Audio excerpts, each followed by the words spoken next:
একটি ঘর বানিয়ে দিও। আসসালামু আলাইকুম রহমতুল্লাহ।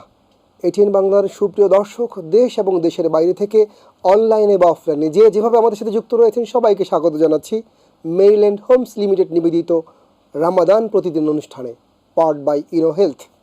সুপ্রিয় দর্শক, রামাদান চলছে, আমরা সালাতে রয়েছি, সাওমে রয়েছি, জাকাত আদায়ের পরিকল্পনা করছি, জ্ঞাতসারে অজ্ঞাতসারে গোপনে প্রকাশ্যে দান সদকাও করছি। সব কিছু দিয়ে আমরা চাচ্ছি যে আল্লাহ রাব্বুল আলামিনের আমরা প্রিয় হব। এই রামাদান আমাদেরকে আত্মশুদ্ধির চেতনায় উদ্বুদ্ধ করবে। কিন্তু মনের অজান্তে জ্ঞাতসারে বা অজ্ঞাতসারে আরেকটি প্রশ্নও তো আমাদের নিজেদের কাছে হওয়া দরকার, আমার, আপনার, আমাদের রিজিক হালাল তো? কারণ আমরা যে ইবাদতই করছি না কেন, সেই ইবাদত আমলযোগ্য হবে কিনা, কবুলযোগ্য হবে কিনা, বিনিময়যোগ্য হবে কিনা, তা নির্ভর করে আমাদের জীবিকার হালাল হওয়া না হওয়ার উপরে। এই যখন অবস্থা, আমরা কথা বলতে চাই এই বিষয় নিয়েই এই রামাদানে আপনাদের সাথে। আমাদের সাথে রয়েছেন জগন্নাথ বিশ্ববিদ্যালয়ের ইসলামিক স্টাডিজ বিভাগের সহযোগী অধ্যাপক, গণমাধ্যমের প্রিয় মুখ ডক্টর মোহাম্মদ রেজাউল হোসাইন। আসসালামু আলাইকুম ওয়া রাহমাতুল্লাহি ওয়া বারাকাতুহু। ওয়ালাইকুম আসসালাম ওয়া রাহমাতুল্লাহি ওয়া বারাকাতুহু। সুপ্রিয় দর্শক, আমাদের সাথে আরও রয়েছেন সফট স্কিল ট্রেনিং করে যিনি ইতিমধ্যে বেশ জনপ্রিয় হয়েছেন, আমাদের প্রিয় মানুষ বেলায়েত হোসেন সাগর, যিনি সম্মানিত পরিচালক স্বপ্নশ্রী বিল্ডার্স লিমিটেড। আসসালামু আলাইকুম ওয়া রাহমাতুল্লাহি ওয়া বারাকাতুহু। ওয়ালাইকুম আসসালাম ওয়া রাহমাতুল্লাহি ওয়া বারাকাতুহু। আমরা যেমন ডক্টর রেজা শুরুতে আপনার কাছে জানতে চাইব, এই যে রাসূলুল্লাহ সাল্লাল্লাহু আলাইহি ওয়াসাল্লাম হালাল জীবিকার ব্যাপারে এত গুরুত্ব দিয়েছেন, আসলে হালাল জীবিকা বিষয়টা কী এবং জীবনে এটা এত গুরুত্বপূর্ণ কেন? ধন্যবাদ। আলহামদুলিল্লাহ ওয়াসসালাতু ওয়াসসালামু আলা রাসূলিল্লাহ ওয়া বা'দ। আপনি এমন একটা বিষয় নিয়ে আলোচনা আজকে উত্থাপন করেছেন যেটা এখন সবচেয়ে বেশি ক্রাইসিস। অর্থাৎ আমাদের জীবিকা আমরা যা অর্জন করছি সেটা কোন পথে করছি? হালাল পথে নাকি হারাম পথে? বৈধ নাকি অবৈধ? বৈধ অবৈধ একটা টার্ম আমাদের জেনারেলি আমাদের মধ্যে আছে, কিন্তু আমরা যখন ইসলামের দৃষ্টিকোণ থেকে যখন এটি আলোচনা করব, আমরা বলবো এটা কি হালাল নাকি এটা হারাম। আনফর্চুনেটলি এই যে আমরা যে হারাম ইনকামে বশবর্তী হচ্ছি, এটার নতুন নতুন ফরমেশন বের হচ্ছে। এটা অত্যন্ত দুঃখজনক যে এই যে ঘুষ যেটাকে আমরা বলি, আল্লাহ নবী মুহাম্মদ সাল্লাল্লাহু আলাইহি ওয়াসাল্লাম বলেছেন আর রাশিউ ওয়াল মুরতাশিউ কিলাহুমা ফিন্নার। যে ঘুষ খায় এবং ঘুষদাতা দুজনকে বলা হচ্ছে, দুজনই কিন্তু মানে জাহান্নামের অধিকারী। অথচ এই ঘুষকে আমরা নামকরণ করেছি নতুন ফরমেশনে গিফট, হাদিয়া দিচ্ছি। আবার হাদিয়া শব্দ ব্যবহার হচ্ছে, হাদিসের পরিভাষা। আল্লাহ নবী সাল্লাল্লাহু আলাইহি ওয়াসাল্লাম বলেছেন তাহাদু ওয়া তাহাবু, পরস্পরের মধ্যে হাদিয়া দাও এবং মহব্বত সৃষ্টি করো। এখানে বলা হচ্ছে এটা হাদিয়া, সুন্নাহ। অত্যন্ত দুঃখজনক। অথচ আল্লাহ সুবহানাহু ওয়া তাআলা কি বলেছেন এই রিজকের ব্যাপারে, এই জীবিকার ব্যাপারে এতটা গুরুত্ব দিয়েছেন, যেটা সূরা বাকারার 168তম আয়াত। আল্লাহ তাআলা ইরশাদ করছেন, ইয়া আইয়ুহান নাস কুলু মিম্মা ফিল আরদি হালালান তাইয়্যিবা ওয়া লা তাত্তাবিউ খুতুওয়াতিশ শাইতান ইন্নাহু লাকুম আদুউম মুবিন। যে হে মানব জাতি, পৃথিবীতে যেটি হালাল বৈধ তা তোমরা খাও এবং শয়তানের পদাঙ্ক অনুসরণ করো না, কারণ শয়তান হচ্ছে তোমাদের প্রকাশ্য শত্রু। এর মানে হচ্ছে এই কাজটি হচ্ছে শয়তান দ্বারা প্ররোচিত হয়ে কাজ, শয়তানের কাজ। তাহলে এই হারাম ইনকাম হচ্ছে শয়তানের কাজ, এটা থেকে তোমরা দূরে থাকতে হবে, হালাল খাও। কারণ আল্লাহ নবী মুহাম্মদ সাল্লাল্লাহু আলাইহি ওয়াসাল্লাম বলেছেন স্পষ্ট ভাষায়, কাসবুল হালাল ফরিদাতুন আলাল ফরিদা বাদাল ফরিদা, ফরিদাতুন বাদাল ফরিদা। দেখুন এখানে ফরজের উপর ফরজ কি, সেটা সৎ উপার্জন করা। তাহলে সৎ উপার্জন করাকে এতটা আবশ্যক করা হয়েছে, কারণ আল্লাহ নবী অন্যত্র বলেছেন স্পষ্ট ভাষায় যে লা ইয়াদখুলুল জান্নাহ লাহমা নাবাতা মিনাস সুহত ওয়া কুল্লু লাহমিন নাবাতা মিনাস সুহতি কানাতিন নারু আওলা বিহি। এই হাদিসটি বাংলা আমরা অনেকেই জানি। আল্লাহ নবী মুহাম্মদ সাল্লাল্লাহু আলাইহি ওয়াসাল্লাম বলেছেন যে দেহে গোশত হারাম মালে গঠিত হয়, অর্থাৎ আমরা যে খাবার গ্রহণ করি সেই খাবার থেকে আমাদের রক্ত মাংস তৈরি হয়, আমরা বেড়ে উঠি, আমাদের আকৃতি আমরা ধারণ করে থাকি, আমাদের আকৃতি পরিপুষ্ট হয়। আল্লাহ নবী সাল্লাল্লাহু আলাইহি ওয়াসাল্লাম বলছেন যে দেহে হারাম প্রবেশ করলো, যা দ্বারা মাংস হলো, হাড্ডি হলো, গোশত হলো, শরীর তৈরি হলো, সে জান্নাতে, সেই শরীর জান্নাতে যেতে পারবে না। কত বড় একটা হুঁশিয়ারি আমাদেরকে দেওয়া হয়েছে। মানে ইবাদত যাই করা হোক, যদি জীবিকা হালাল হয় না হয় জান্নাতে যাওয়া যাবে না। তাহলে ইবাদত কবুল হওয়ার শর্ত হলো হালাল রিস্ক। আমরা আরেকটি হাদিস এখানে স্পষ্ট করে আল্লাহ নবী সাল্লাল্লাহু আলাইহি ওয়াসাল্লাম বলছেন, আমরা বলতে চাই, লা ইয়াদখুলুল জান্নাহ জাসাদুন গুযযিয়া বিল হারাম, হারাম দ্বারা পরিপুষ্ট দেহ জান্নাতে প্রবেশ করতে পারে। একই ভাবে আল্লাহ নবী সাল্লাল্লাহু আলাইহি ওয়াসাল্লাম বলে দিচ্ছেন। তাহলে আমরা আজকে আমাদের সমাজে বাস্তবতাটা কি দেখছি? আমাদের বাস্তবতাটা দেখছি এই যে আমরা এটার নাম দিয়েছি উপহার, নাম দিয়েছি গিফট, নাম দিয়েছি ডোনেশন, এরকম নানাবিধভাবে আমাদের এই হারামের এই সয়লাভ। মোহতারাম, আপনাকে আমার অভিজ্ঞতা একটু শেয়ার করি। আনফর্চুনেটলি বলতে, রমাদান মাসে একজন সরকারি কর্মকর্তা, তিনি স্পষ্টভাবে উনি বলছেন, নামাজ পড়ছি, ওনার কপালে দাগ হয়ে গেছে, ওনার চমৎকার আল্লাহর সুন্নাহ নবী সাল্লাল্লাহু আলাইহি ওয়াসাল্লামের সুন্নাহ যাদের দাঁড়িয়ে আছে, বলছেন যে আমার পুরো পরিবার তারাবির সাথে তারা যুক্ত, বা মহিলারা বাসায় তারাবি পড়ে, কোরআন খতম করে জামাতের সাথে। অথচ পরে ম্যানেজার সাহেব আমাকে জানালেন, স্যার উনি তো ফাইল ছাড়ছেন না। আমি বললাম কেন? বলছে যে 1 লাখ টাকা চাচ্ছে। অথচ কিছুক্ষণ আগে আমি তাকে লক্ষ্য করে দেখলাম যে উনি চমৎকারভাবে নামাজ আদায় করলেন। তাহলে এই নামাজ তার জন্য কি হচ্ছে? ফাওয়াইলুল লিল মুসাল্লিন, এই নামাজের জন্যই আল্লাহ তাআলা ঘোষণা করেছে তাদের জন্য হচ্ছে দুর্ভোগ, যারা নামাজ মানুষকে শো আপ করার জন্য, দেখানোর জন্য ইবাদত করে। তো নামাজ এবং ইবাদতের মূল শিক্ষা হচ্ছে হারাম থেকে বেঁচে থাকা। তানহা আনিল ফাহশাই ওয়াল মুনকার, আল হালালু বাইয়িন ওয়াল হারামু বাইয়িন, হালালটা স্পষ্ট, হারামটা স্পষ্ট। আল্লাহ তাআলা সীমারেখা দিয়ে দিয়েছেন, কোন পথে আমাকে ইনকাম করতে হবে, কোন পথে আমাকে যাওয়া যাবে না, স্পষ্ট। কিন্তু আমরা যেভাবে নিজের প্রয়োজনে সেটাকে নাম করি দেই না কেন, আমাদেরকে হারাম থেকে যদি বেঁচে না থাকি, আমাদের সকল ধরনের ইবাদত সব বরবাদ হয়ে যায়। এই যে সওমের সিয়াম পালন করছি, এই যে তাহাজ্জুদ পড়ছি, প্রিয় দর্শক, আমি সবিনয়ে আপনাদের কাছে বলবো, এই যে নামাজ, এই যে রোজা রাখছি, এই যে তাহাজ্জুদ পড়ছি, এই যে তারাবি পড়ছি, এই যে তাসবিহ করছি, এ কোনো কিছুই কাজে আসবে না যদি আমরা আমাদের আয়টা, আমাদের ইনকামটা যদি আমরা হারামের সাথে যদি হয়ে যায়।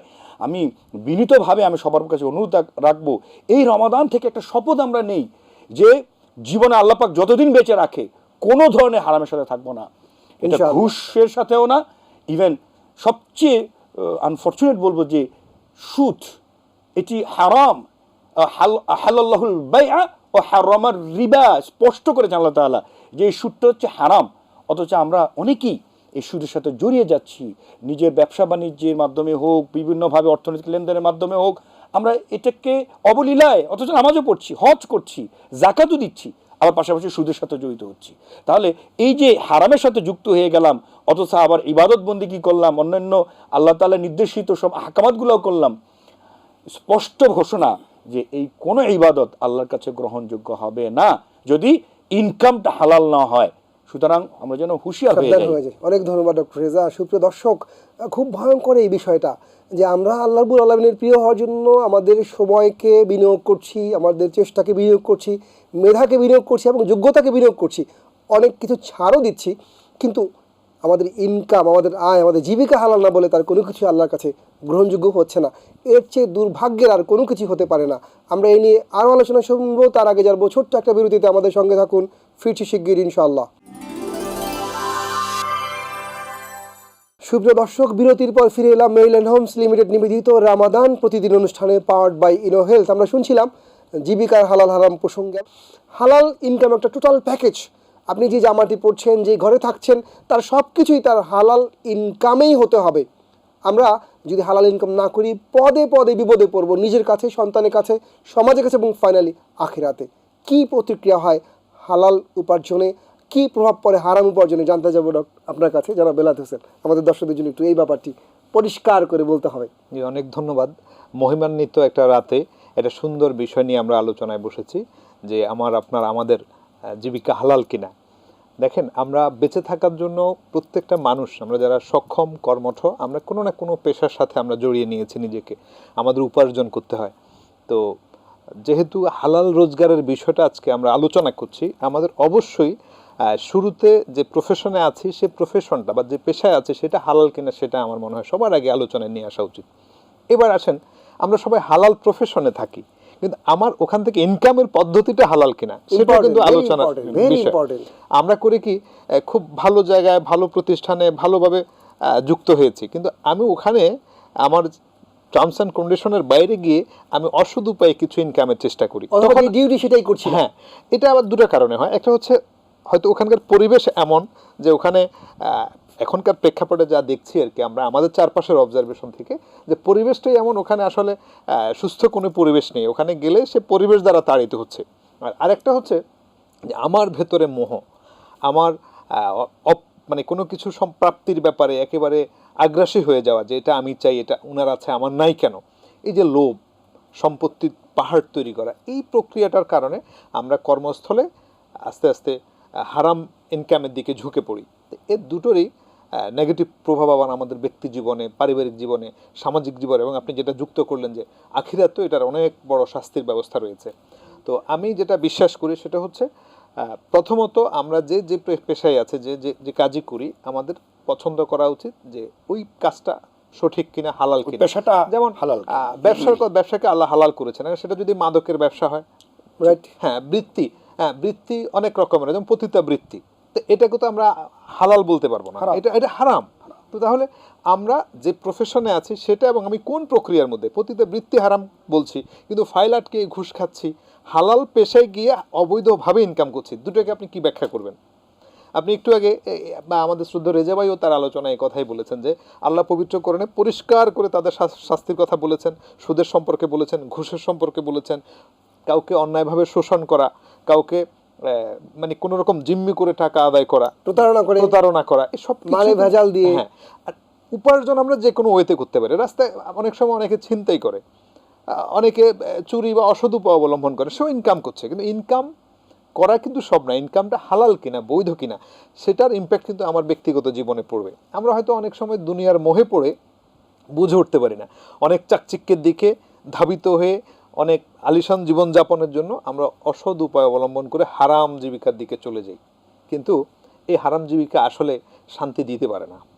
ব্যক্তিগত জীবনে আমরা চারপাশে যখন দেখি আমাদের আশেপাশের মানুষ, যারা আমরা জানি সে কত বেতনে চাকরি করতে পারে বা তার পে স্কেলটা কী, অথবা তার বিজনেস যা দেখছি সেখান থেকে আমরা কেমন কি ইনকাম করতে পারি, কিন্তু যখন দেখি যে সে অতটুকু পাওয়ার যোগ্য না, সে আঙ্গুল ফুলে হঠাৎ কলা গাছ হয়ে গিয়েছে, অথবা কিভাবে হলো, অথবা সে যেটার যোগ্য না সেটা সে হঠাৎ করে অ্যাচিভ করে ফেললো, চারপাশ থেকে কিন্তু আলাপ আলোচনা শুরু হয়ে যায়, তার সম্পর্কে মানুষ দুনিয়াতে অনেক রকম নেগেটিভ কথা বলে। এরপরে তার সন্তান সন্ততি, এমনও হয়েছে আপনারা বিভিন্ন সময় পত্রপত্রিকা দেখেছেন, বাবার অবৈধ সম্পদ, অঢেল সম্পত্তি, মারা যাওয়ার পরে সম্পত্তি ভাগ বাটোয়ারার জন্য মানে দাফন হচ্ছে না, দাফনও আটকে রেখেছে। দেখছি যে ছেলে আটকে রেখেছে যে আমাকে লিখে দেয়নি, মেয়ে বলছে আমাকে বঞ্চিত করা হয়েছে। এটা কেন? এটা হচ্ছে আমরা ইসলাম থেকে বেরিয়ে গিয়েছি, রাসূলুল্লাহ সাল্লাল্লাহু আলাইহি ওয়াসাল্লামের জীবন আদর্শ থেকে বেরিয়ে গিয়েছি। সাগর ভাই, এখানে একটু বিষয় বলি যে এই যে আমরা হারাম পথে ইনকাম করছি, অঢেল সম্পদ তৈরি করছি মহতারাম, এটা কাদের জন্য করছি? আসলে আমরা হয়তো একটা আত্মতুষ্টি নেই যে এটা আমার পরিবারের জন্য, সন্তান সন্ততি অনেক ভালো থাকবে, সুখে থাকবে, তারা অনেক সম্পত্তিতে থাকবে, আরামায়েশে থাকবে, খুব হ্যাপি থাকবে। অথচ আপনি কি বললেন যে পত্রপত্রিকা কি দেখছি যে মারা যেতে না যেতে তারা সম্পদ নিয়ে ভাগ বাটোয়ারা হয়ে যাচ্ছে। আমার প্রশ্ন হলো, এই যে আমি হারাম ইনকাম দিয়ে অঢেল সম্পদ করলাম, মৃত্যুর পর এই মানে সন্তান সন্ততি আমার সম্পদের হিসাব দিবে কি? দিতে হবে আমাকে দিতে হবে। কাদের জন্য এই হারামে আমি থাকছি? This is the question. অবশ্যই আমি কি অথচ কোরআন কি বলছে, কু আনফুসাকুম ওয়া আহলিকুম, তুমি আগে নিজেকে বাঁচাও।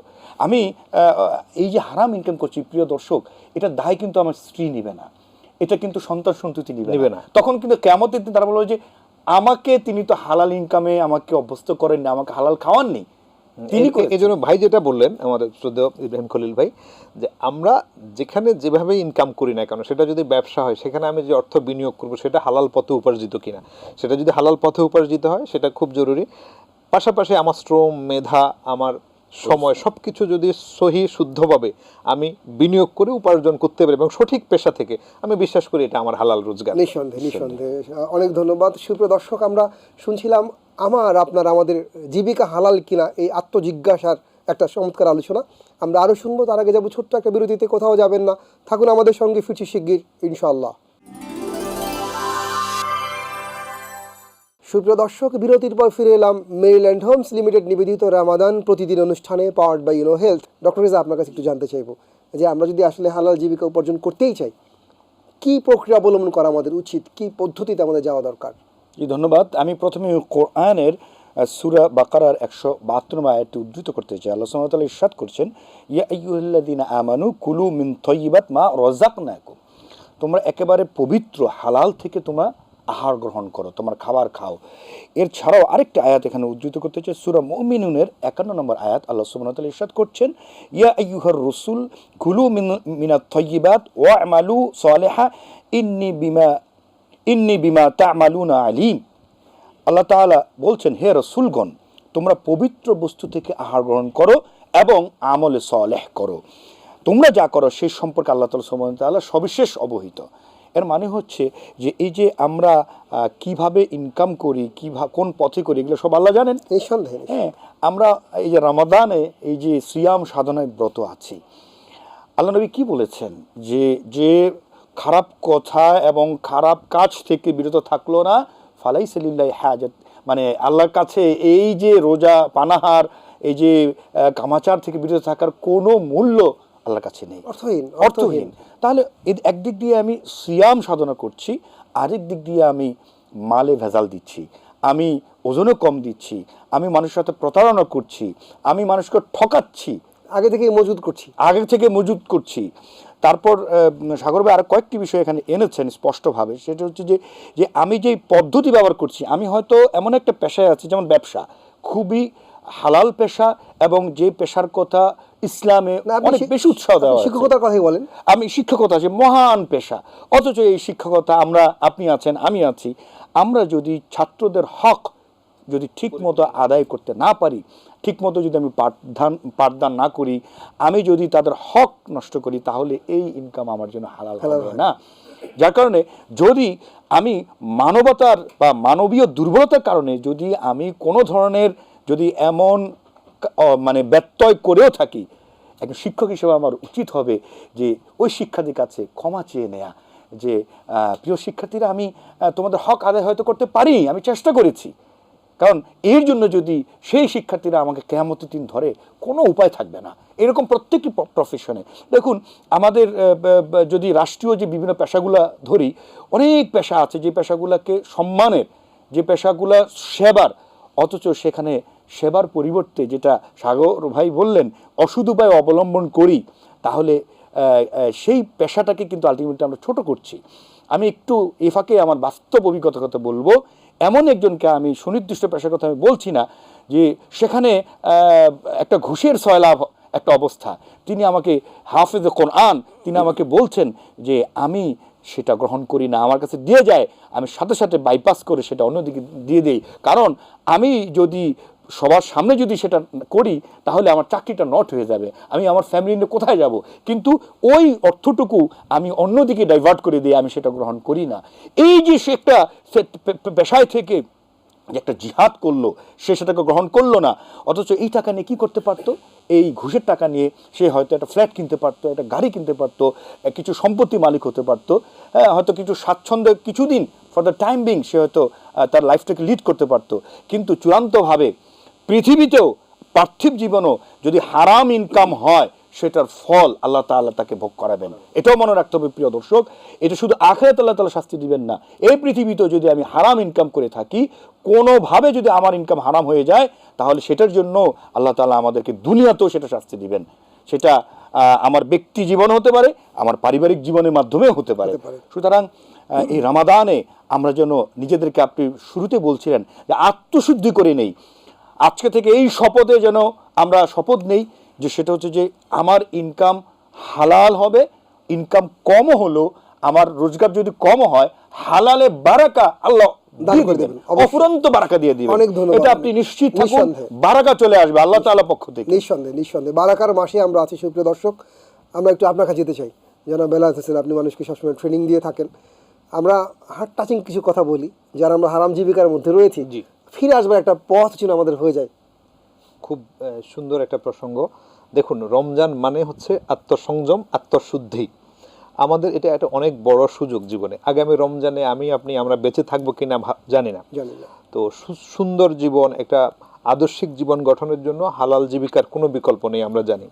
তো পারিপার্শ্বিক পরিস্থিতির কারণে অনেক সময় আমরা ধাবিত হয়ে যাই। তো এক্ষেত্রে আমার যেটা মনে হচ্ছে আর কি, যদি আমরা যদি এভাবে চিন্তা করতে পারি যে সাধারণ জীবনযাপন করা, নবীজি যেভাবে জীবনযাপন করতেন, পাশাপাশি লোভ সংবরণ করা, যে আমাকে বাড়তি কিছু পেতে হবে, উনার মতো হতে হবে, এই জায়গা থেকে যদি বের হতে পারি তাহলে মানসিকতা পরিহার করতে পারি, সেক্ষেত্রে আমরা অবশ্যই হালাল জীবিকার দিকে ধাবিত হব। আর আরেকটা বিষয় একটু ভাই বলার চেষ্টা করে বলেছেন, সেটা হচ্ছে যে বাংলাদেশ আমরা বলি যে প্রায় 90% মুসলমানদের দেশ। আমরা এদেশের প্রেক্ষাপটে যদি বলি, দেখেন এই রমজান মাস, সারা বছর দ্রব্যমূল্যের একরকম দাম থাকে, রমজানকে ঘিরে পৃথিবীর অন্যান্য মুসলিম দেশে যখন ভর্তুকি দিয়ে জনসাধারণের ক্রয় ক্ষমতার মধ্যে নিয়ে আসা হয়, সেখানে আমাদের এখানে কিছু অসাধু ব্যবসায়ী তারা মজুদদারি আড়তদারি করে আগে গুদামজাত করে দাম বাড়িয়ে দেওয়া হয়। আমাদের এখানে নানা রকমের বৈষম্য হয়। ব্যবসায়ীরা যদি সৎ হতো তাহলে আমাদের এই বৈষম্য থাকতো না। তো তারা কি করছে, বাড়তি মুনাফা করছে।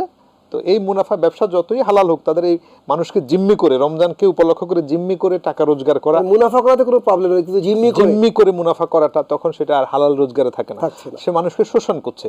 তো আমি শুধু এই মেসেজটুকু দিতে চাই যে আমাকে অবশ্যই আল্লাহ ভীতি তাকওয়া থাকতে হবে, আমাকে আমার রবের মুখোমুখি হতে হবে। আমার রবের মুখোমুখি যদি হতে হয়, আমাকে সেই প্রস্তুতি নিয়ে যেতে হবে, আমাকে অবশ্যই হালাল জীবিকার মধ্যে থাকতে হবে। অবশ্যই অনেক ধন্যবাদ, আপনারা চমৎকার একটা আলোচনা করলেন, এবং আমরা নিজেরাও নিজেদেরকে আজকে আবার এই কোশ্চেনটা করবো, আমার জীবিকা হালাল তো? কারণ আমাকেও তো আল্লাহ রাব্বুল আলামিনের সামনে উপস্থিত হতে হবে। সুপ্রিয় দর্শক, আমরা যাই উপার্জন করি, যাই খাই, আলটিমেট আমাদেরকে আমাদের রবের সামনে দাঁড়াতে হবে এবং আমাদের সব কর্মকাণ্ডের জন্য জবাবদিহি করতে হবে। আমাদের হজ, আমাদের সালাত, আমাদের যাকাত, আমাদের সাওম, আমাদের কিয়াম কিচ্ছু কাজে আসবে না যদি না আমাদের জীবিকা হালাল হয়। এমন একটা গুরুত্বপূর্ণ প্রশ্নে আমরা যেন সাবধান থাকি, সতর্ক থাকি এবং নিজেদেরকে যে কোনো মূল্যে হারাম থেকে বাঁচিয়ে রাখার চেষ্টা করি। তাহলে এই রামাদান সার্থক হবে, আমাদের তেলাওয়াত, সাওম, যাকাত সার্থক হবে। আল্লাহ রাব্বুল আলামিন আমাদের তৌফিক দান করুন। ওয়াসসালামু আলাইকুম ওয়া রাহমাতুল্লাহি ওয়া বারাকাতুহু।